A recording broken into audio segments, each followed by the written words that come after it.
Hi. Today I'm going to be talking to you a little bit about MindMup and what amazing features it has and how it's applicable in the K-12 classroom. Immediately when I wanted to find a tool that met the goals of activating or supplying background knowledge and highlighting patterns, critical features, big ideas, and relationships, I immediately thought of MindMup. I've used MindMup to start lesson planning, connecting different ideas, activating what I already know about a subject, and connecting concepts and standards across disciplines. And MindMup is an amazing tool for that. So MindMup is free. As you can see here, MindMup is free. However, they do offer a subscription to make to give you some additional features. I will say the biggest thing with the free subscription is that if you start a mind map, you have to finish the mind map in one sitting. MindMup will not store your mind map for you if you're a free user. You can save it for a minute, but it will disappear as accounts that you sign up with and don't subscribe with do disappear. So obviously those won't be stored for very long. So if I once I get into a classroom and I am a teacher, I probably will pay $2.99 a month, which really is worth it to use this feature in my classroom. So some features, as you can see here, we'll scroll back up a little bit. You can see there's a lot of really cool things that MindMup can be used for. You can use it to structure writing, create storyboards, your MindMups can be posted to social media, plan and manage project, collaborate easily, attach documents, add images, and administer easily. So the biggest ones that would be helpful in a classroom would be structuring writing, plan and manage projects, collaborate easily, attach documents, add images, and administer easily. Collaborating is a really big one. That means this can be used in group projects and group assignments for our students, and teachers can use the administer easily feature to sort of oversee what's going on in the MindMup. Attaching documents and add images is a great one for students, especially younger students. The example I used was like, if they were to make a mind map about what they know about mixing color and they remember they saw an episode of their favorite cartoon about mixing colors, they can add a screenshot from Google of, that episode or that part of the episode, just to kind of connect what sources of information they already have. And that's a really kid-friendly way to do that. So that's a really amazing feature.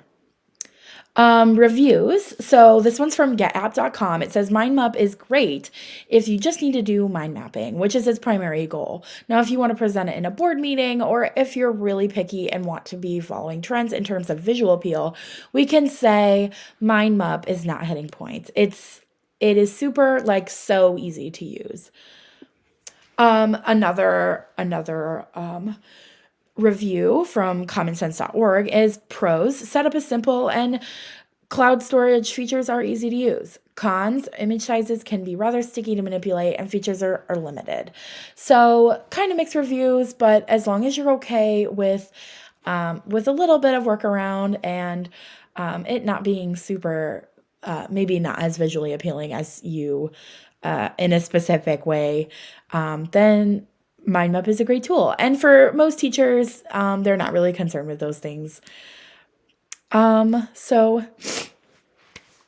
examples of use in the K-12 classroom, I've already given you a few, but it's used to check prior knowledge. For sure, like I used the example of color mixing, students can show where they previously learned about certain subjects, and also connect concepts. Brainstorming ideas for projects is another one. This can be great for students because sometimes they're flooded with ideas but need to narrow it down to one or connect a couple to make one bigger idea. Another one is it's used to connect and organize ideas of multiple group members.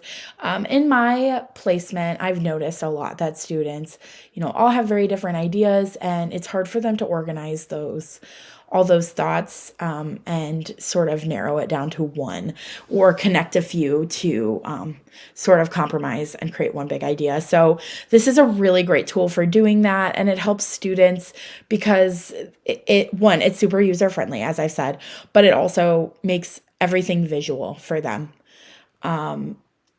So a description of how it's applied to the principles I selected. Making a mind map or concept map / web of what students already know about a subject will allow them to activate background knowledge. And making a mind map or concept map / web will make patterns, big ideas, and relationships easily visible across concepts to students, which is a big one. A lot of students have a hard time connecting ideas, previous knowledge, but mind map does that for them in a visual way. Now I just really want to show you super fast, before I wrap up, what MindMup looks like. So if we start here, we can say MindMup, make a MindMup map. So you start with a seed, and then you can add different nodes in different ways. So we're going to add one, and we'll say concept mapping. And this is super easy. It's kind of just venting different ideas, so I can go back and connect it like a branch. I can branch off of these. Sometimes it's a little bit tricky, but really we're just connecting ideas here. So concept mapping, connecting ideas. And, as you can see, this is super easy. And is super user friendly.